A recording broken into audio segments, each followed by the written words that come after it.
Hello மக்களே, ஒரு குட்டி ரெசிபி பார்த்துருவோமா? புட்டு ரெசிபி தான். ஒவ்வொருத்தவங்க ஒவ்வொரு மாதிரி பண்ணுவாங்க. இது வந்து என்னோடய மாடலில் நான் பண்ணுற புட்டு ரெசிபி பண்ணுவோமா?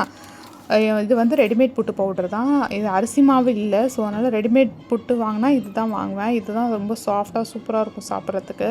ஸோ நேற்றே வாங்கி வச்சுட்டேன். அதை வந்து தேவையான அளவு ஒரு பவுலில் போட்டு அதை நொம்புற அளவு தண்ணி ஊற்றி ரெஸ்ட்டில் வச்சிடலாம் ஒரு 10 மினிட்ஸ். அதுக்குள்ளேயும் நம்ம வந்து இந்த பவுடர் சுகர் கொஞ்சம் ஏலக்காய் போட்டு அரைச்சி வச்சிடலாம்.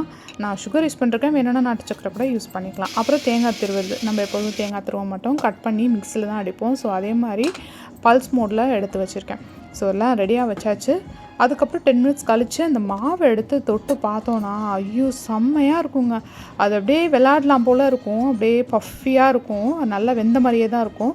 ஸோ நம்ம ஒரு தடவை ஸ்டீம் பண்ணிடலான்னு சொல்லிட்டு நான் வந்து இப்போ இட்லி பாத்திரத்தில் தான் வைக்கிறேன்.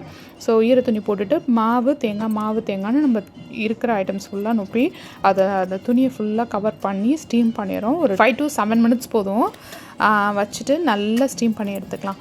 ஸ்டீம் ஆனதுக்கப்புறமா அது ஒரு பெரிய பாத்திரத்தில் கொட்டிட்டு தேவையான அளவு பவுடர் சுகர் போட்டுட்டு நல்லா கிண்டி விட்டோன்னா சூப்பராக சாஃப்டாக போட்டு ரெடி. கண்டிப்பாக ட்ரை பண்ணி பாருங்கள், எல்லாருக்குமே ரொம்ப பிடிக்கும்.